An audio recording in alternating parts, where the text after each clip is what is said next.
안녕하세요, 시청자 여러분. 오늘도 저희 채널을 찾아주셔서 감사합니다. 오늘 소개해드릴 사연은 정말 많은 분들이 공감하실 만한 이야기입니다. 바로 친구에게 돈을 빌려준 후 10년째 받지 못하고 계신 65세 병호 씨의 사연인데요. 35년 직장 생활을 마치고 여유로운 노후를 꿈꾸던 병호 씨에게 찾아온 40년 지기 친구의 부탁, 그리고 그 후 10년간 이어진 고통스러운 기다림의 이야기입니다. 이 영상이 도움이 되신다면 구독과 좋아요, 그리고 여러분의 소중한 댓글 부탁드립니다. 끝까지 시청해 주시면 전문가의 중요한 조언도 들으실 수 있으니 꼭 마지막까지 함께 해주세요. 그럼 병호 씨의 사연을 시작해 보겠습니다. 35년간 성실하게 다닌 직장을 퇴직한 병호 씨는 이제 65세가 되었습니다. 매일 아침 6시에 울리던 알람 소리 대신 새소리에 잠을 깨고 붐비는 지하철 대신 한적한 공원을 산책하는 여유로운 일상을 보내고 있었죠. 아내는 이제야 사람 같아 보인다며 웃으며 말하곤 했습니다. 퇴직금과 연금으로 경제적 여유도 어느 정도 있었고 건강도 양호해서 제2의 인생을 설계하며 평온한 나날을 보내고 있었습니다. 매일 오전엔 동네 뒷산을 산책하고 오후엔 독서를 하거나 텃밭을 가꾸며 시간을 보냈습니다. 가끔 손자들이 놀러 오면 놀이터에서 함께 시간을 보내는 것이 가장 큰 즐거움이었죠. 그런데 어느 날 평소처럼 점심을 먹으러 간 동네 식당에서 예상치 못한 만남이 기다리고 있었습니다. 김치찌개를 주문하고 기다리는데 병우야, 여기서 뭐해? 하는 익숙한 목소리가 들려온 거죠. 돌아보니 40년 지기 친구 상수가 환한 얼굴로 다가오고 있었습니다. 상수는 군복무 시절부터 함께한 절친한 친구였습니다. 20대 초반 군대에서 처음 만나 같은 부대에서 복무하며 형제 같은 우정을 쌓았고 전역 후에도 계속 연락하며 지내왔던 사이였죠.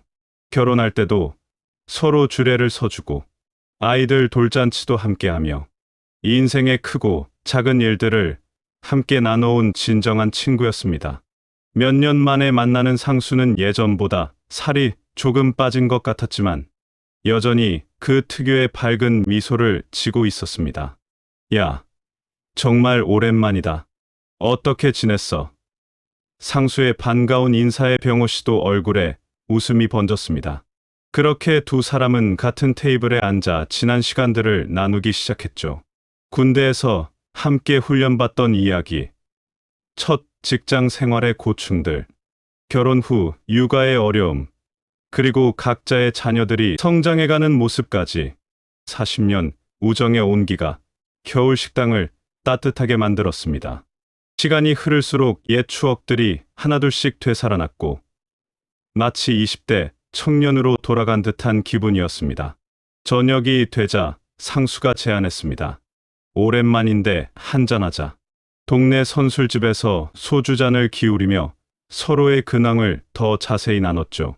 병호 씨는 퇴직 후의 여유로운 일상을 이야기했고 상수는 자영업을 하고 있다고 했습니다.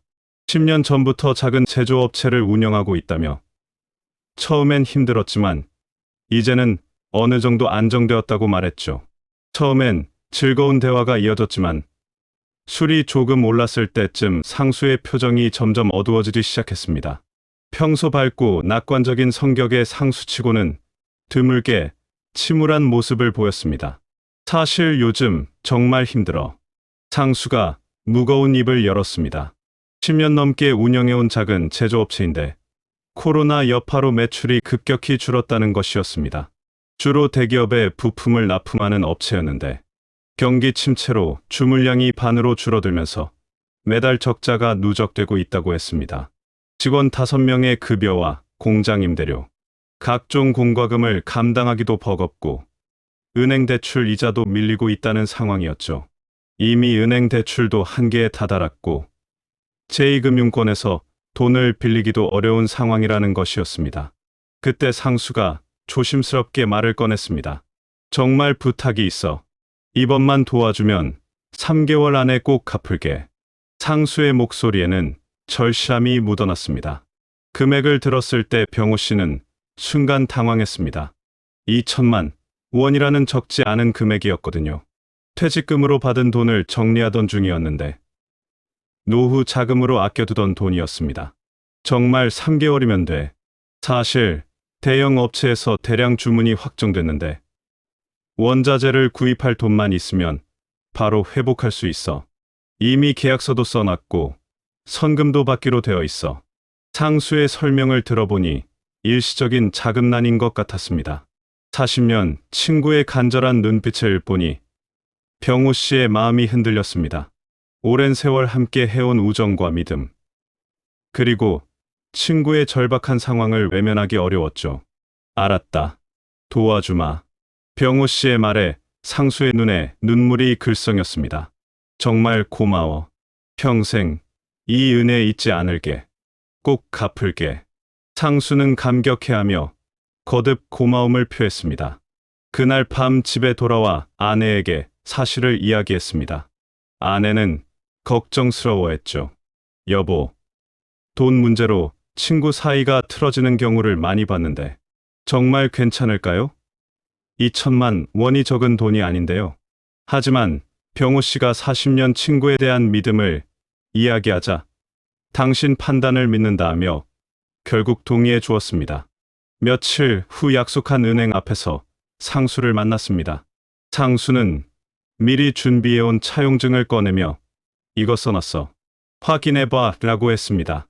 차용증에는 금액과 연 5%의 이자율, 그리고 3개월 후인 2014년 6월 30일까지 원금과 이자를 함께 갚겠다는 내용이 명확히 적혀 있었습니다. 상수의 주민등록번호와 주소, 사업자 등록번호까지 정확히 기재되어 있었고 도장도 정식으로 찍혀 있었죠. 이렇게 해도 될까? 혹시 다른 조건이 있으면 말해줘. 상수는 세심하게 배려하며 물었습니다. 은행에서 2천만 원을 인출하는 과정에서도 상수는 계속 미안해했습니다. 정말 미안해.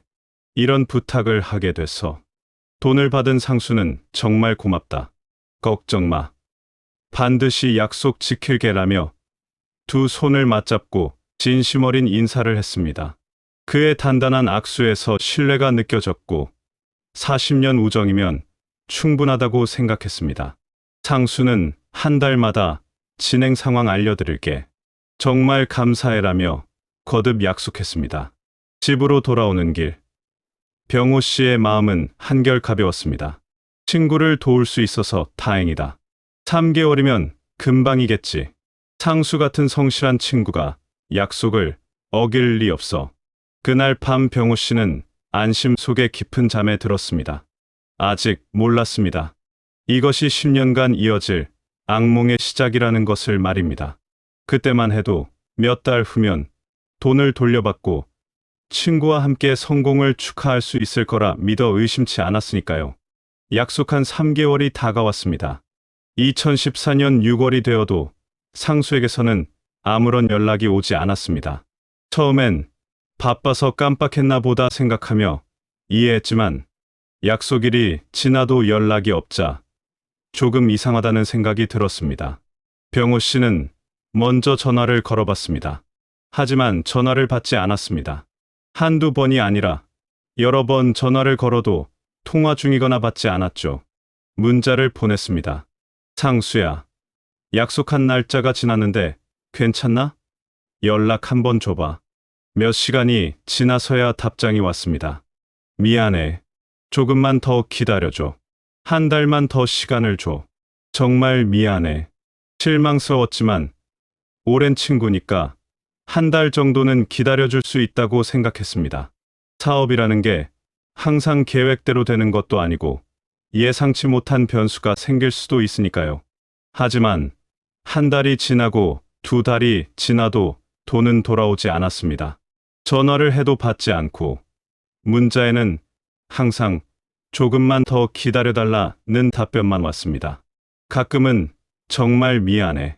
상황이 생각보다 어려워서 시간이 더 필요해라는 메시지만 보내고는 며칠씩 연락이 두절되곤 했습니다. 1년이 지났습니다. 2015년이 되어도 상황은 나아지지 않았습니다. 상수의 연락은 점점 뜸해졌고 명절에 안부 인사 정도만 주고받을 뿐이었습니다. 그나마도 명절 잘 보내, 빨리 상황 정리해서 연락할게라는 형식적인 메시지뿐이었죠. 병호 씨의 마음속에는 불안감이 자리 잡기 시작했습니다. 정말 갚을 생각이 있는 건가? 혹시 사기당한 건 아닐까? 하는 의심이 고개를 들기 시작했습니다. 아내도 여보, 한번 직접 만나서 이야기해보는 게 어때요? 라며 걱정을 표했지만 아직은 친구를 믿고 싶다는 마음이 앞섰습니다. 하지만 40년 우정에 금이 가기 시작한 것만은 부인할 수 없었습니다. 2년이 지나자 상수의 연락은 거의 끊어졌습니다. 가끔 병호 씨가 먼저 연락해야만 미안해. 조금만 더 기다려줘라는 짧은 답변만 돌아올 뿐이었죠. 그러던 중 동네에서 우연히 들은 소문이 병호 씨의 가슴을 철렁하게 만들었습니다. 상수 씨가 새로운 사업을 시작했다더라. 동네 이웃이 전해준 이야기로는 상수가 기존 제조업을 접고 다른 업종으로 사업을 바꿨다는 것이었습니다. 돈이 없어서 못 갚는다고 했는데 새 사업을 할 돈은 어디서 났을까요? 직접 확인하고 싶어서 상수의 공장이 있던 곳을 찾아가 봤습니다. 하지만 그곳에는 이미 다른 업체가 들어와 있었습니다. 건물관리사무소에 문의해보니 상수는 6개월 전에 계약을 해지하고 나갔다고 했습니다. 임대료를 몇 달 밀린 상태로 말이죠. 병호 씨는 그제야 심각성을 깨달았습니다. 상수가 말한 사업 회복, 대량 주문 확정 등은 모두 거짓말이었던 것 같았습니다. 집에 돌아와 아내에게 사실을 이야기하니 아내는 한숨을 쉬며 말했습니다. 여보, 이제라도 법적 조치를 취하는 게 좋겠어요. 이렇게 기다리기만 하면 10년이 지나도 돈을 못 받을 것 같아요. 하지만 병호 씨는 여전히 망설였습니다. 40년 친구를 법정에 세운다는 게 쉬운 일이 아니었거든요. 그래도 혹시나 해서 상수에게 마지막으로 연락을 시도해봤습니다. 상수야, 내가 그 돈이 당장 필요한 상황이 생겼어. 언제쯤 갚을 수 있는지 정확히 말해줘. 하지만 상수의 답변은 여전했습니다. 정말 미안해. 조금만 더 시간을 주면 꼭 갚을게. 지금 새로운 사업을 준비 중이라서. 새로운 사업을 준비한다는 말에 병호 씨는 분노가 치밀었습니다. 내 돈은 갚지 않으면서 새로운 사업을 한다니. 그때 병호 씨는 마음속에서 무언가 부서지는 소리를 들었습니다. 40년 우정에 대한 믿음이 산산조각 나는 소리였죠. 가족들과 긴 상의 끝에 병호 씨는 변호사 상담을 받기로 결정했습니다. 처음 변호사 사무실에 발걸음을 옮길 때 무거운 심정을 잊을 수 없습니다. 40년 친구를 상대로 법적 조치를 취한다는 것이 이렇게 괴로운 일인지 처음 알았죠. 변호사는 차용증과 문자 메시지, 통화 기록 등을 살펴본 후 다행히 증거는 충분합니다라고 말했습니다. 하지만 고지어 나온 말이 병호 씨를 더욱 조급하게 만들었습니다. 그런데 채권 소멸시효가 10년입니다. 2014년에 빌려주셨다면 2024년까지가 시효예요. 지금이 2021년이니까 시간이 많지 않네요. 변호사의 설명을 들으니 더욱 서둘러야 할 것 같았습니다. 소멸시효를 중단시키려면 내용 증명을 보내거나 재판을 시작해야 합니다. 우선 내용 증명을 발송해서 채무자의 반응을 보는 것이 좋겠습니다. 변호사는 친절하게 절차를 설명해주며 친구 사이라면 내용 증명을 받고 나서 연락이 올 가능성이 높습니다라고 조언했습니다. 내용 증명 발송 준비를 하면서도 병호 씨의 마음은 복잡했습니다. 정말 이렇게까지 해야 하나 싶으면서도 이미 7년이나 기다렸는데 더 이상 기다릴 수는 없다는 생각이 들었습니다. 아내도 여보, 우리도 나이가 들어가는데 언제까지 기다릴 수는 없어요. 상수 씨도 이해할 거예요. 라며 병호 씨를 격려했습니다. 내용 증명에는 차용 사실과 변제 기일이 지났음을 명시하고 30일 이내에 원금과 이자를 변제하라는 내용을 담았습니다. 그리고 이에 응하지 않을 경우 법적 조치를 취하겠다는 경고도 포함했죠. 변호사는 이 정도면 충분히 효과적일 것이라며 안심시켰습니다. 우체국에서 내용 증명을 발송하는 순간 병호 씨는 정말 마지막 선택을 한다는 생각이 들었습니다. 40년 우정이 이렇게 끝나는 건 아닐까 하는 슬픔과 동시에 이제라도 해결되었으면 좋겠다는 간절한 바람이 교차했습니다. 내용 증명을 발송한 지 일주일 후 예상대로 상수에게서 전화가 걸려왔습니다. 하지만 기대했던 사과나 변제 약속 대신 들려온 것은 원망 섞인 목소리였습니다. 이게 뭐야? 내용 증명까지 보내면서 이렇게 나오는 거야? 40년 친구 사이인데 이럴 수 있어? 상수는 오히려 억울하다는 투로 말했습니다. 병호 씨는 당황스러웠습니다. 잘못한 쪽이 상수인데 오히려 화를 내다니. 상수야, 이미 7년이나 지났어. 나도 더 이상 기다릴 수 없다고. 내가 언제 안 갚는다고 했어. 지금 새로운 사업이 궤도에 오르면 바로 갚을 건데 왜 이렇게 조급하게 굴어? 상수의 변명은 7년 전과 똑같았습니다. 항상 조금만 더. 곧 해결될 예정이라는 말뿐이었죠. 병호 씨는 더 이상 참을 수 없었습니다. 상수야, 그 말을 7년째 듣고 있어. 이제 구체적인 날짜를 정해줘. 언제까지 갚을 거야? 6개월만 더 기다려줘. 정말 6개월이면 정리할 수 있어. 또다시 시간을 달라는 상수. 하지만 이번엔 병호 씨도 단호했습니다. 상수야, 미안하지만 더 이상 기다릴 수 없어. 30일 안에 갚지 않으면 소송을 진행할 수밖에 없어. 통화는 서로 언성을 높이며 끝났습니다. 40년 친구와의 첫 싸움이었죠. 그 후로도 상수는 몇 번 더 전화를 걸어와서 시간을 달라고 애원했습니다. 때로는 나를 믿어줘. 정말 곧 갚을게라고 하소연하기도 하고, 때로는 법적 조치를 취하면 우리 관계는 끝이야라며 협박하기도 했습니다. 하지만 병호 씨의 결심은 변하지 않았습니다. 이미 충분히 기회를 줬고 더 이상은 무의미한 기다림일 뿐이라는 생각이 들었거든요. 30일이 지나도 상수는 돈을 갚지 않았습니다. 마지막 통화에서 상수는 정말 소송할 거야? 40년 친구를 법정에 세울 거야? 라며 한 번 더 만류했지만 병호 씨는 상수야, 친구라면 약속을 지켜야지. 이미 7년이나 기다렸어 라고 단호하게 답했습니다. 그렇게 병호 씨는 민사소송을 제기하기로 최종 결정했습니다. 40년 우정보다 더 소중한 것은 신의와 약속이라는 생각이 들었습니다. 민사소송을 제기하는 과정은 생각보다 복잡했습니다. 소장을 작성하고 각종 증거를 정리하고 인지대와 송달료를 납부하는 등 해야 할 일이 많았죠. 변호사가 대부분을 처리해줬지만 병호 씨도 직접 해야 하는 일들이 있었습니다.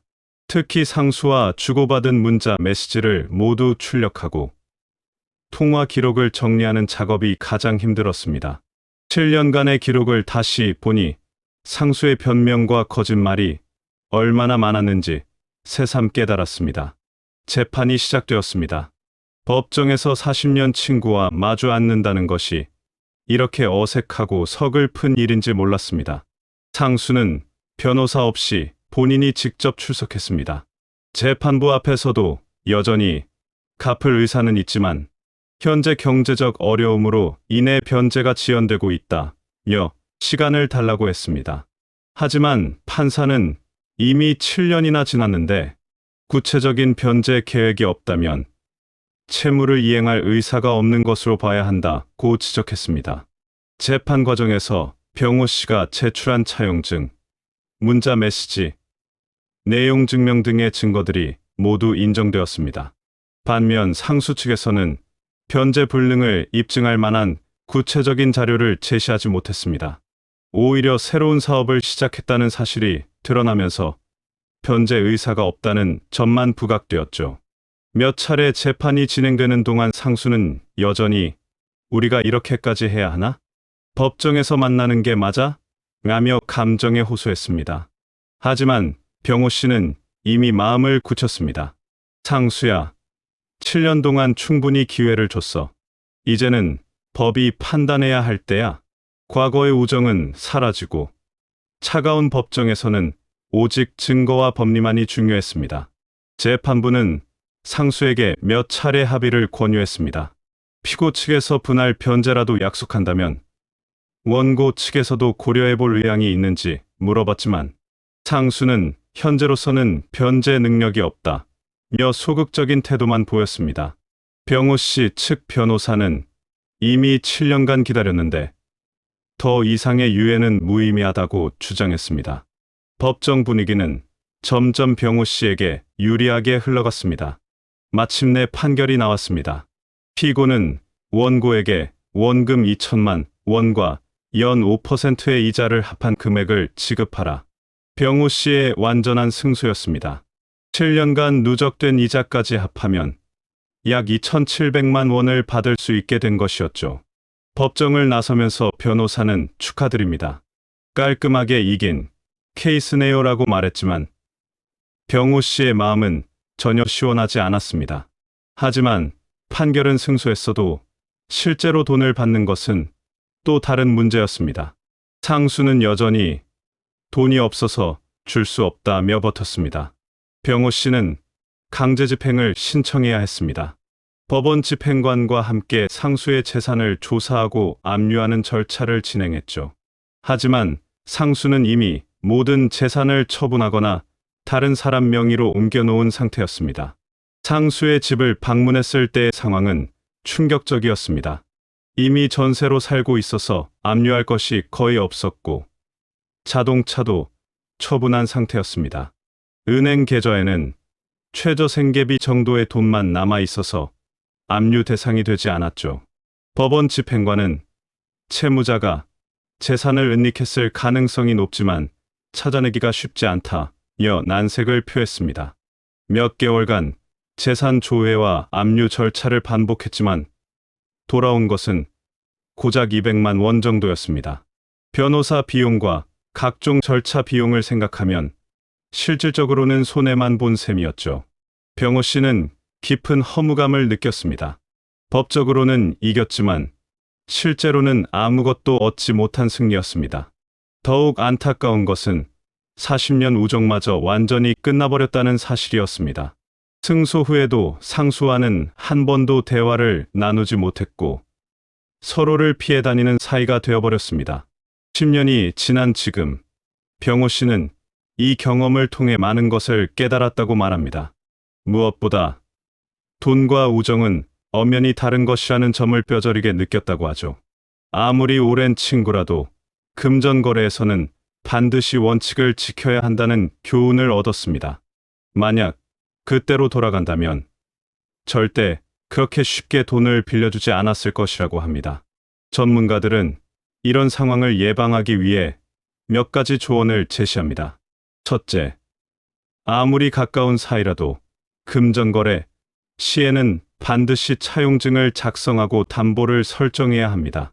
둘째, 변제 기한을 명확히 하고 이를 지키지 않을 경우의 조치도 미리 정해놓아야 합니다. 셋째, 빌려줄 수 있는 한도를 미리 정해놓고 그 이상은 절대 빌려주지 않아야 합니다. 또한 채권 소멸시효에 대해서도 알아둬야 합니다. 일반적인 금전 채권의 소멸시효는 10년이므로 돈을 빌려준 후 10년이 지나면 법적으로 돈을 받을 수 있는 권리가 소멸됩니다. 따라서 채무자가 변제를 미루고 있다면 빠른 시일 내에 법적 조치를 취하는 것이 중요합니다. 내용 증명 발송이나 소송 제기를 통해 소멸시효를 중단시킬 수 있으니까요. 무엇보다 중요한 것은 돈을 빌려줄 때의 마음가짐입니다. 혹시 못 받을 수도 있다는 각오로 빌려줘야 하고 받지 못해도 생활에 지장이 없는 범위 내에서만 거래해야 합니다. 그것이 진정한 친구를 지키는 길이기도 하고 자신을 보호하는 방법이기도 합니다. 병호 씨의 사연이 많은 분들에게 교훈이 되었으면 좋겠습니다. 지금까지 병호 씨의 안타까운 사연을 들어보셨습니다. 40년 우정을 믿고 빌려준 2천만 원을 10년째 받지 못하고 있는 현실이 정말 가슴 아픈데요. 이런 일이 다시 발생하지 않으려면 아무리 가까운 사이라도 금전거래에서는 원칙을 지키는 것이 중요합니다. 오늘 영상이 도움이 되셨다면 구독과 좋아요 꼭 눌러주시고 여러분의 경험이나 의견도 댓글로 남겨주세요.